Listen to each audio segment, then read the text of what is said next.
Luke. Okay. Floor is yours for 45 minutes. Okay, thanks very much. I'm glad to see everyone here. I'm exceedingly glad to be in Finland. I've been here a few times, and the weather's better than Scotland at the moment as well, which is good. I'm very glad to be in the EU, first time since last August as well. I'll say a little bit less about that. It might come up in discussion. Obviously, there's a lot of nationalism going about at the moment. I want to explain a little bit about the genesis of this project, so you kind of understand where you're coming from. It's I wrote an article on Russian nationalism for Europe-Asia Studies, which was published in 2012, which was as part of a project on kind of identity in Islam and kind of religious identity in Russia. Having done that, we had coming to our university Professor Anatol Lieven, who spoke about the rise of the Tea Party and American nationalism. And this was kind of eye-opening for me, because a lot of the things I'd been reading about Russian nationalism, particularly the kind of stuff that's in the press, explains it very much as a kind of idiosyncratic element which explains Russian distinctiveness, Russian exceptionalism. But as I was listening to Professor Lieven's talk, it struck me that you could substitute Russia for America on pretty much everything that he was talking about. Basically, his talk, and this gives the book there in the bottom right, and it gives the book the title, was about the rise of the Tea Party movement and versions of American nationalism which were usually marginalized in official discourse but were becoming more prominent. They were based on kind of strong sense of cultural backlash, a strong sense of anti-liberalism, and driven by resentment of a particular strata, particularly Southern whites.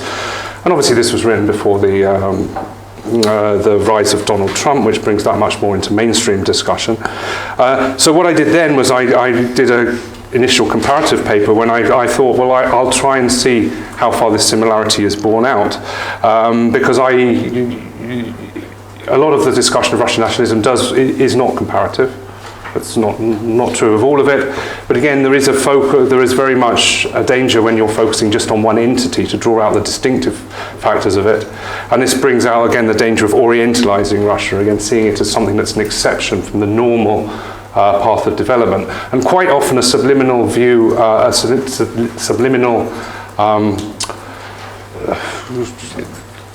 kind of subliminal framework for analysing Russian nationalism is a deviation from Western liberal democratic procedures. But if actually these, we can have a kind of anti-modern reaction in Western countries, then it implies that the standard of normality by which we're judging Russia needs to be changed, and perhaps there's much more in common between Russian and American nationalism. Again, one could. It doesn't have to be America doesn't have to be the comparator. In the longer duration of this project, I would be hoping to look at China potentially as well, but we're not there yet. I'm having enough trouble getting my head around American nationalism, and even before that, Russian nationalism is a headache in itself. So I'm kind of wanting to investigate and challenge one of the mainstream views of Russia, that actually Russian nationalism is prominent, on the rise, and it motivates Russian conduct. And admittedly, this isn't, in the most thoughtful analyses, don't really buy into this anyway, but it's very prominent, particularly in a lot of the press coverage, certainly in the UK and the US, particularly with those of a particularly liberal view. Although again, one shouldn't tar all liberals with the same brush. But a particular example is Ed Lucas's The New Cold War. And again, this was written before, the original version written in 2008 was written before the intervention in Georgia, but basically was positing the emergence of Russia as a value center, a new ideological conflict. On one hand, kind of Western democratic multilateralism, on the other hand, lawless Russian nationalism, as he referred to it. The new version of his book, which is here, perhaps, I don't know the guy, I haven't quizzed him, I don't think the colour scheme is really accidental. It's the kind of Russian nationalist colours of the Russian imperial standard, the black, black, gold and white. It has some endorsements that you can't particularly read, but one of them at the top is from the neutral person, Sikorsky, which says, some dismiss this as scaremongering. They should read it now, which is kind of still scaremongering in my view. And the other endorsement at the bottom is from his wife, Anne Applebaum, saying a terrific read. So it definitely buys into a view of a new confrontationalism.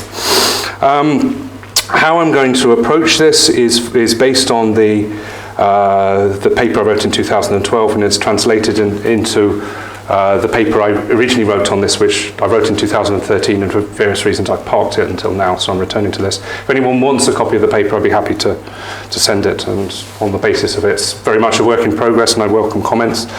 But in that, and I'll say a bit more about this, I posit a threefold division between official nationalism, cultural nationalism, and political nationalism for Russia.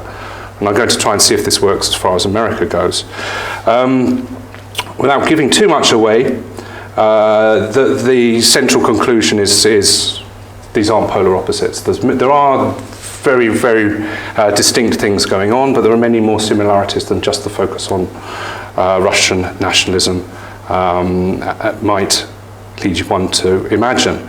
And in fact, there's a strong argument for saying US foreign policy is more nationalistic than Russian. Again, Trump is kind of throwing everything up into the air, and it's difficult to make conclusions at this stage, but you, at least until yesterday, you had a kind of nativist nationalist in the National Security Council with Steve Bannon, so that goes as a degree to which nationalism and foreign policy is moulded to a far greater degree than in Russia to date. Russia, post-2012 and Putin's cultural turn, which I'll talk about, is becoming more like the US in terms of promoting cultural values in foreign policy. But as I'm kind of going on to say that, even though many people focus on that at the time as something substantively new, it's quite consistent with Russian foreign policy practice that there is a spike in nationalism and a utilization of domestic nationalistic discourses in a period of crisis, and then they drop down the agenda again. Since. Certainly Putin's recent speeches don't really show that there's much changed. So it's again fairly preliminary conclusions, and some of these are very much, I'm welcoming your questions, are very much open to debate. In terms of the threefold approach that I mentioned at the beginning, this originally for Russia, official nationalism, as I refer to it in the Russian context, actually official nationality, because it doesn't really see itself in nationalist terms. It doesn't even use the term very often, but it certainly tries to produce a view of Russia that is very strongly statist. I'm focusing here on foreign policy concepts, the speeches of foreign ministers and Putin himself. Then there's cultural nationalism, which is very much media and public discourse, that which goes in public life. Political nationalism as used in political mobilization by political parties. Now, in the Russian context, these are three distinct spheres which are managed from the top. Various people well before me, like Marlene Laruelle, have talked about managed nationalism. There's an attempt for the official nationality to set the framework, and within that framework, kind of let 1,000 flowers bloom until they kind of grow into weeds, and then we'll cut them down. So it's the same thing as the consistent with managed pluralism, the way in which Russia manages civil society. It's not about kind of major heavy-handed control. It's about kind of policing the perimeters and letting things flourish. In a more pluralistic liberal democratic state, one might imagine this is more bottom-up, and there is more of a kind of cross-pollination within these than occurs in Russia, and maybe the spheres aren't quite as easy to distinguish. Okay, so focusing on America first. Now, again, this is not just from Lieven, but various other authors, and bearing in mind that for some it's patriotism, for others it's nationalism. No state, no citizens necessarily like talking about their own policies as nationalistic, and I'd include the UK in that as well, particularly in the current context. But it has been said that the US is profoundly ideological. Other countries have ideologies, America is one. George W. Bush said in, I think, 2002 that America is not a race, it is a creed. So there is a sense in which domestic values and foreign policy values are very much interlinked. And the American creed, as many people know, is based on freedom, universal liberal democratic values, what is avowedly a civil nationalism based on citizenship, kind of residency, open, tolerant, and seen as a good for kind of humanity. But certainly critics of this approach have argued that the discourse of the American creed can't see itself as nationalistic, so it's kind of got a blind spot as regards nationalism. It sees these values, sees these values as universal, and the kind of American way is universal. It doesn't really have a language with which to engage with nationalism. The American creed is based on, in principle, on overcoming all of the kind of petty nationalisms that dogged old Europe. But in practice, as we can talk about, it's more complicated than that. So a nationalism that dare not speak its name, or an indirect empire, this view doesn't have the language to understand itself as nationalistic. It speaks in general democratic tones. The assumption is that these values are things that everyone will aspire to. But even if we kind of compare the American liberal democratic view to the European view, then there are profound differences regarding individual liberties and the role of the state. So it's not a universal view in the way that it's originally proclaimed. Again, a strong link between domestic values and foreign policy mission. Again, all of these views come across very strongly in American presidential addresses when the US creed is put kind of as a matter of faith, as a matter of the US's mission within the wider world, usually linked with freedom. And that said, at least in the official nationality in the US, there are two main traditions which have been identified. The exemplarist tradition is more, it's less assertive, it's more isolationist, it's more like America will lead through the force of example, and this came up very strongly in Obama's addresses post-2008, a sense in which America needs to live up to its values before other people are going to, but essentially these are good values. Then there's the vindicationist tradition, which is America will lead more assertively, and the archetypal example is kind of regime change against the axis of evil. I find it quite hard at the moment to put Trump into this tradition, and I'm not sure he knows himself. But it seems it's more like a kind of ultra-isolationist exemplarist tradition. He's kind of America first, and he isn't really concerned with the kind of wider vision. And he has a very exemplarist phrase in his kind of inauguration address. We do not seek to impose our way of life on anyone, but rather to let it shine as an example for everyone to follow. And then his first speech to the Congress, our allies will find that America is once again ready to lead. So these things seem to exist in some kind of dichotomy there.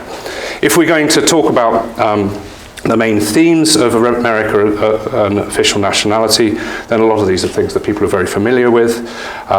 Freedom as a kind of universal construct which everyone should aspire to, and universalism in terms of American values are everyone's, and they're kind of positivist. They're kind of emancipatory, and they help. They're linked to development, and they're linked to progress. Very much an emphasis on popular sovereignty. The refrain of "We the people" is quite often recreated in American addresses. And what is very distinct about American presidential addresses versus the Russian ones is the actual appeal to individual people as examples. Citizenship, the role of the citizen, individuals who are referred to by name and their life stories are told about, and as kind of an indication of either what's wrong and what needs to be adjusted or as a kind of beacon of hope. And all three presidents I've looked at do this to different degrees, and so from Delaware has suffered a lack of healthcare coverage, therefore we need to do this, and examples about people who suffer from gun crime, that kind of stuff. And when we get onto the Russian view, it's this kind of sense of citizen possibilities is not there at all. Again, a future orientation, very much again an optimism and very upbeat in the sense that there's a forward march of progress, and that despite immediate or past sufferings, which America will prevail, the American dream will go through, and even Trump, although he's very downbeat inauguration, referred to American carnage and as very kind of very nationalistic and kind of almost kind of blood and soil type nationalism. He kind of laments the woes of the previous administration, and then abruptly says, and now we're looking only to the future. So that was again an example. It's much more jarring in the way that Trump does it.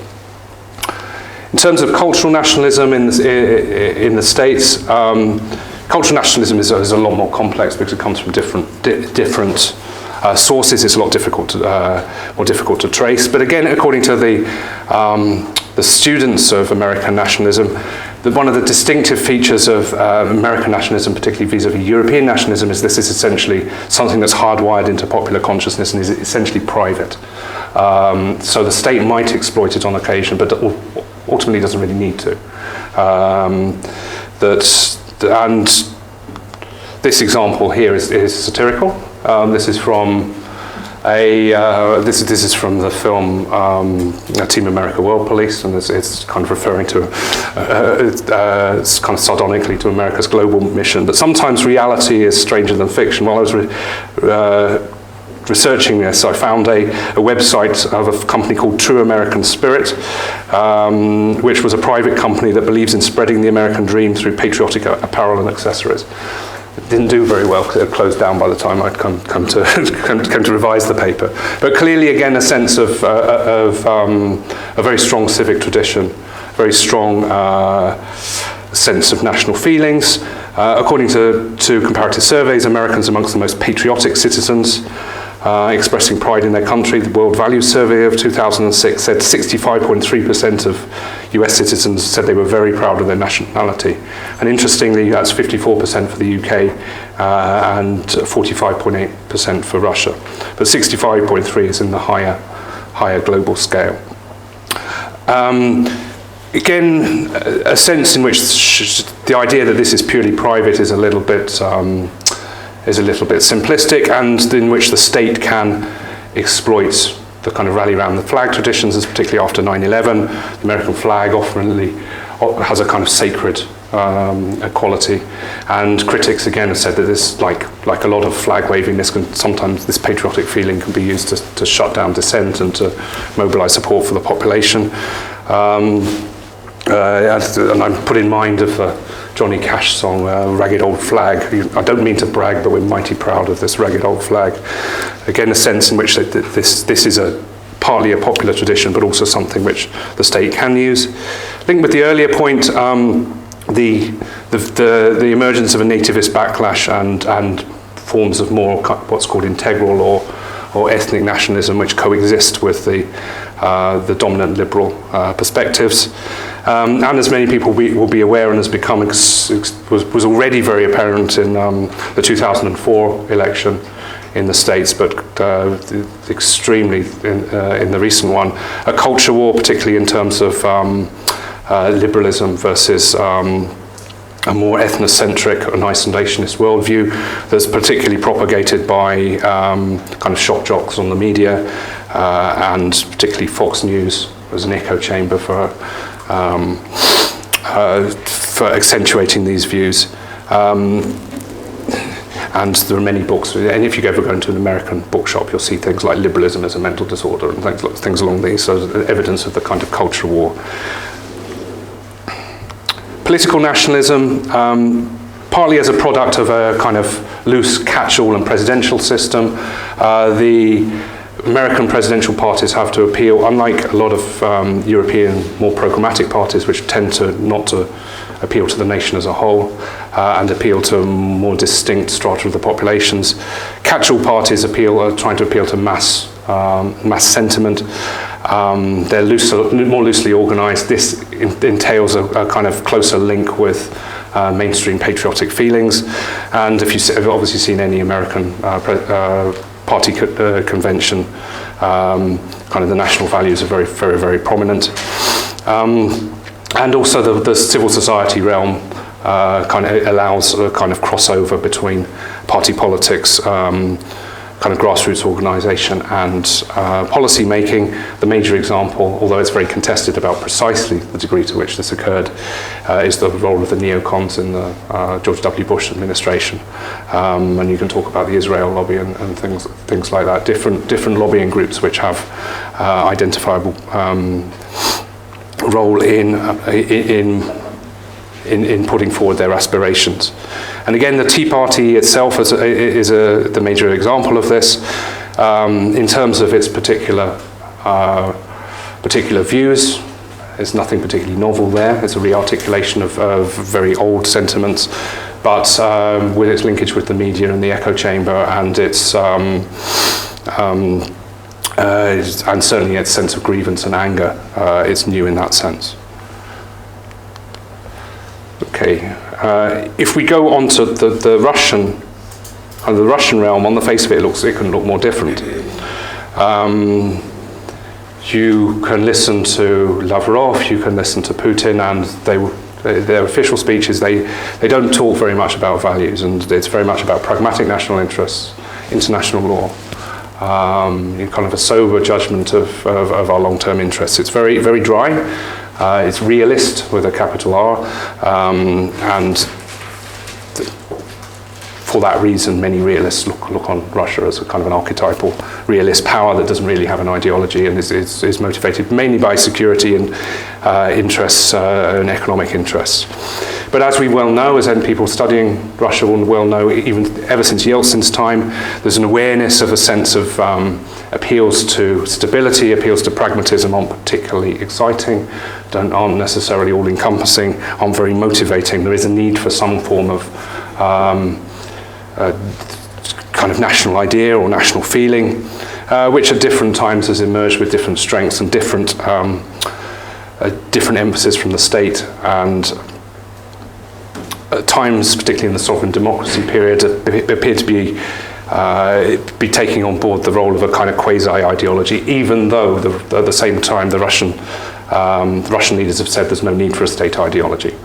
But the sense of a national idea is sometimes difficult to distinguish from this. Very much in terms of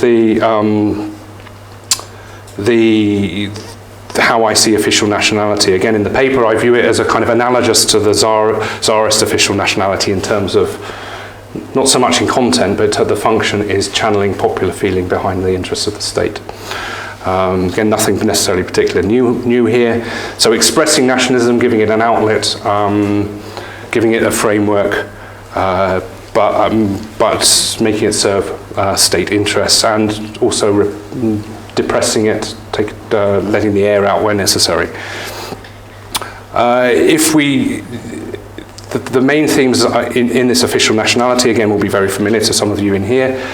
Statehood. Now, if in the American tradition, the state doesn't really fit into it, apart from concepts like the State Department. It's more about government, but in the discourse, there's no real separation between government and the citizen, except in the Trumpian discourse, where the people versus the elite are counterposed in a much more populist discourse. But for Russia, as people well know, it's all gosударство, not even the nation or the people so much, although those terms do appear, but it's very much more paternalistic. Sovereignty, as understood in the Russian conception, is again it's not so much about popular sovereignty, although there's reference to the right to national self-determination at times. But even though the term sovereign democracy has been dropped, it was never again really a new thing. It's more like a remix of an old track, and it still exists.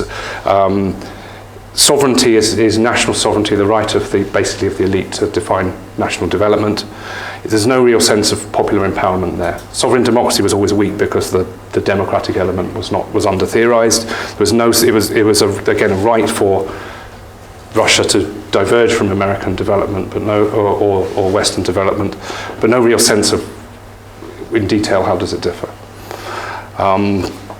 And again, no sense, as in the American context, even though there is rhetoric about civil rights and citizenship that shouldn't be underplayed, it's not, even in the way it's presented, it's paternalistic, it's the gift of the authorities to develop civil rights. Nationality, again,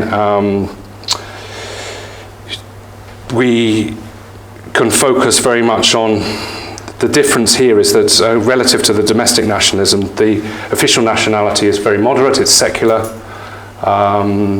it's even at times pro-European. There's a reference at the bottom of the slide there. Russia is integral and inseparable part of European civilization, which comes from the 2013 kind of foreign policy concept, and is dropped in 2016. So there's a certain ambiguity going on there. But in essence, again, the concept of nationality is really kind of fairly value-free and reinforces the above-mentioned sense of pragmatism, rationality as really important. A past orientation, again in contrast to the American view, a sense partly that comes of circumstance, both Putin and Medvedev in particular talking about national crisis and the need to overcome it. But Putin explicitly, particularly past 2012, saying we need to reach further back into the past to look to the kind of values that we need to solve current problems. It's not that it isn't forward-looking, but it's much less optimistic, and there is a sense in which it's, even though it doesn't always have the name that this is conservatism, a sense of looking to the past as an orientation from the present. And obviously, many people have focused on the conservative turn after 2012, where this becomes much more explicit, where across a kind of plethora of different arenas, the values agenda comes into domestic politics. It's not really reflected very much in official doctrine still, but as with particularly associated with the incorporation of Crimea at the bottom, sense of military patriotism, reference to the Second World War, as has been emerging since the late 2000s, an emphasis on Ruski Mir, Russian cultural values, soft power, all of these kind of elements, and civilizational values. They don't really very strongly bleed into the official official doctrine, but Putin has mouthed them more, largely for a domestic audience, and particularly post-Crimea. In terms of the domestic realm, cultural nationalism, although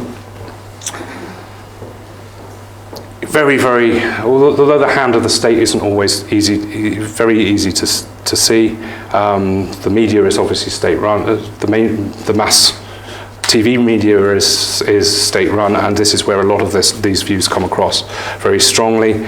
And the view of cultural nationalism diverges at times quite markedly from the kind of doctrinal nationalism, in terms of it's much more about civilization, Russia's special path, no real emphasis on European values, and actually, even as a subtext in well before 2012,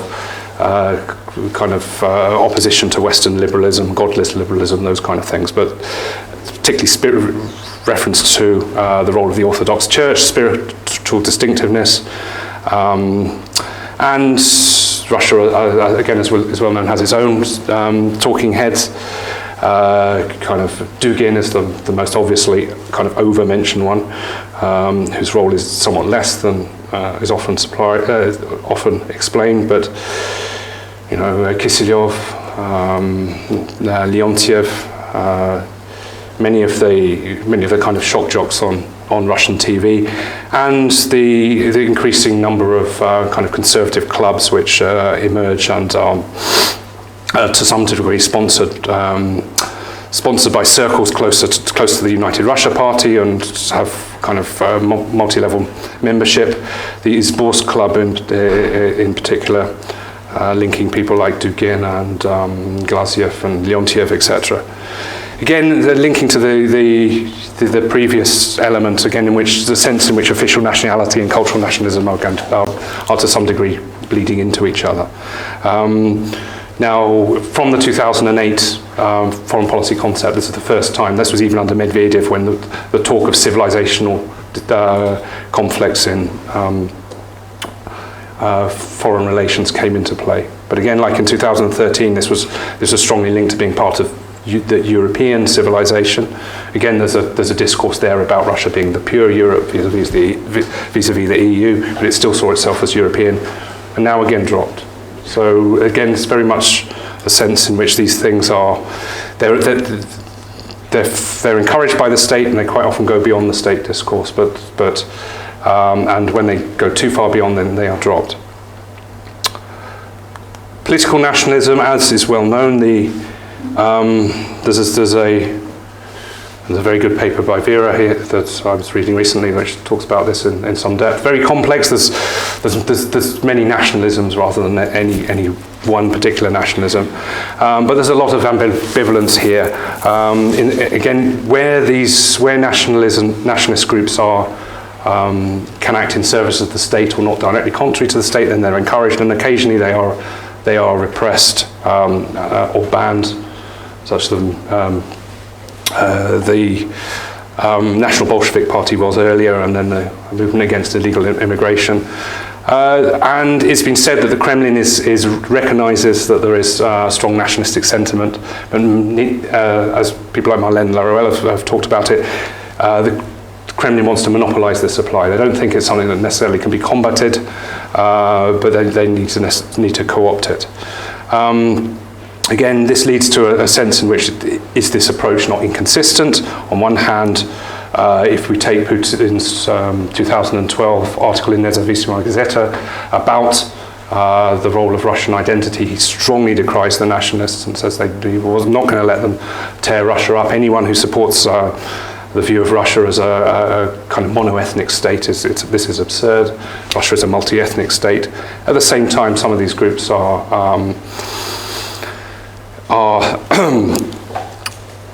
seem to be indirectly encouraged. We know in terms of particularly people like Zhirinovsky and Rogozin, who've propagated sentiments such as Russia for the Russians, that they can be regarded as pocket nationalists. Rogozin in particular was sent to NATO to calm down, to scare NATO for a bit, and then brought back. So clearly, ideologically, the Kremlin isn't opposed to kind of hardline nationalist views.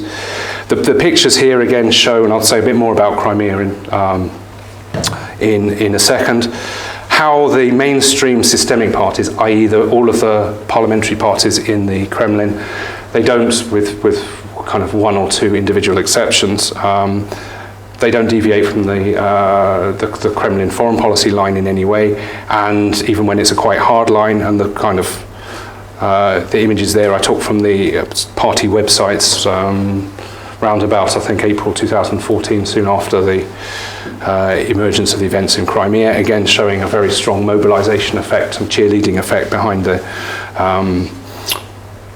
Kremlin's intervention in the east. And the Crimean division of the LDPR was set up pretty quickly after the intervention there. You wouldn't necessarily expect anything different in other states in perceived national conflict periods, but this is just illustrative. In terms of what's happened immediately after Crimea, like I mentioned, the Izborsk Club as an example of a new conservative club who links together different nationalist views with a very much of a civilizational nationalist view of developments. But their intervention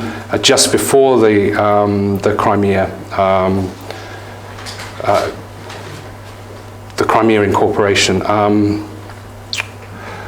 was kind of symbolic of the strengths and weaknesses of nationalism and foreign policy. Like in February the 13th, 2014, in the nationalistic paper Zavtra, they had an article which said, called "Save Ukraine," which, given that, given the kind of provenance of that paper, it recalls the words "the people" before the August 1991 coup, which was seen as the kind of manifesto of the coup. And they, on one hand, they talk about coming war in and for Ukraine and a US-backed neo-Nazi coup. They talk about this as a kind of a threat to the future of Russia, a zone of instability, a threat to the Black Sea Fleet. So far they are kind of prefiguring some of the discourse that comes a couple of weeks later. On the other hand, the options that they call for are remarkably different. They basically call for everyone to sit around the table, all the signatories of the Budapest Memorandum, and make sure that Ukraine's national sovereignty is reinforced. So a sense in which their views influence the political climate, but aren't necessarily particularly influential on policy.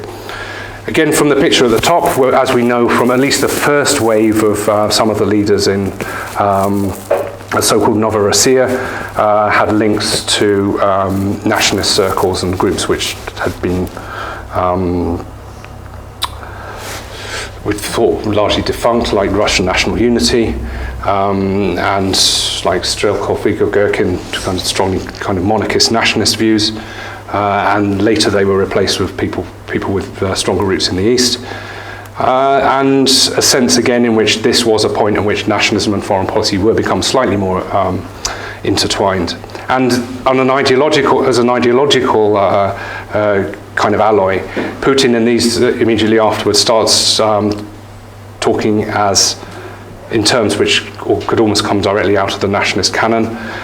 Crimea as having a civilizational importance. His speech in March 2014 celebrating the incorporation of Crimea, it could have been written very strongly about kind of orthodoxy and the military prowess of Russia through the ages, and the importance of Crimea as a special part of Russian distinct civilization. Later on in the Valdai Club in 2013, he starts talking about Russia as a state civilization. And something that I can just flag up here that I'm sure we can discuss more in after I finish, the sense in which there's more synergy. Although the outlines for this were already appearing, much more of a synergy between Russia and actors in Europe and the US, particularly the paleoconservative right in the US, long before Trump, like Pat Buchanan, focusing on Putin as a strong leader, someone who stood up for traditional values, someone who stood up for his nation, and finding some unlikely friends in various places, including from across the British political spectrum. I'll say a bit more about that. And again, it's an area of discussion how much this has been concretized, how much it's a temporary alliance of kind of fellow travelers, and how much it's something that's for the longer term. Again, a risk of this going a little bit too far. As in Georgia 2008, the nationalists and Dugin and people like that seemed to drive the agenda for a while. But a kind of repetition of the pattern here. After Georgia in 2008, you had Medvedev and Putin talking about genocide of what happened in South Ossetia, and then they dropped it very briefly. So this spike in the kind of nationalist fervour drops down the agenda, certainly by 2015. And according to a recent article by Marlène Laruelle, which is really to the point, we should always be careful about overstating the nationalist influence. If the nationalist agenda was carried out in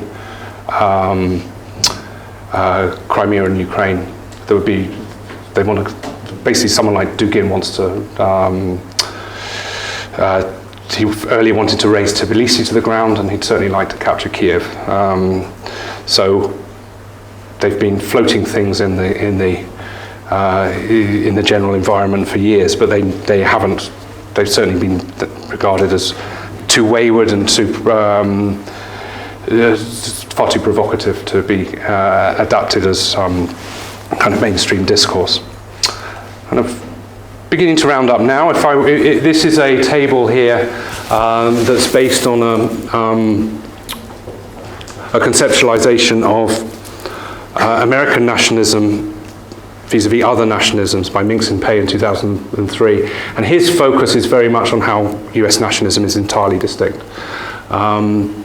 And how a lot of the elements of US nationalism, its universalist ideals, its grassroots, its triumphalist, its forward-looking, and all other nationalisms, particularly European nationalisms, are more ethnic-based, are more state-based, are more reflective, and are more backward-looking. And as you can see from this picture, they're not polar opposites. There are similarities, and there are strong differences as well. The similarities are based on the formal commitment to civic nationalism, the formal commitment to democracy and civil society, civil rights, these kind of issues. These other similarities are based on the new emergence of more civilizational nationalism that's their nativist ethnic tradition, which is even though it has certain national specificities, elements of it look towards each other and see allies and friends there. So these traditions are prominent in both the US and Russia. On the other hand, the differences in particular, the Russian nationalism very, very much focused on specificity, even though this is very vague, very much more overtly government-based. And as I mentioned, more conservative. That term is again characteristically sometimes used, sometimes not, but less optimistic, much more sober, reflective, and more backward-looking in that sense. Although a sense of historic grudge, again, Trump might kind of throw all this into the air. So I kind of want to finish and kind of open the discussion. I've said a lot of these elements already. Predominantly civic nationalist official nationalisms, very similar in that sense. The profound differences coming from the dominance, even though I've mentioned the similarities in the US context, the dominance of the kind of liberal universalism versus a more more conservative tradition in Russia. Obviously the domestic context and the building of the state matters a lot. We have, in the US context, we have a kind of founding myth. We have a sense of a nation largely at ease with itself, largely with a story to tell, largely a sense of stable values over time. In the Russian context, there's a disagreement over precisely when the state starts, for example. As people like Medvedev and Surkov dating the origin of the Russian state to 1991. Then there are other Russian nationalists kind of taking it back 1,000 years. And there are profound differences here. So the story which should be told is very much more complex. There's divergences over whether Russia is just Russia, or whether it's Europe, whether it's Eurasia, whether it's another Europe, these kind of things. But linking back to the point I made, if we define a nationalist foreign policy as more ideational, with more of an obvious domestic constituencies which influence foreign policy, then the US, even before Trump, was more nationalistic. There is a clear continuity between triumphalist, quasi-imperialistic, messianic, that's the words I can't pronounce, terms, whereas the official Russian nationality is somewhat as a remove from the domestic nationalisms. Like I said, it tries to take ideas out of the equation. It tries to be sober, more pragmatic. But to this degree, Russia is becoming more like the US. But I've said that there are very kind of many limits to that, and we should be careful of saying that Putin's conservative turn marks something profoundly different, because I really see it as a kind of recalibration and a repeat of what happened in 2008 to 2009 after Georgia. Again, nationalism isn't something that drives foreign policy. It's something that's used by elites for domestic legitimacy often. And again, there are more similarities than differences there. Okay, so food for thought, I hope, and I'll finish there. Thank you.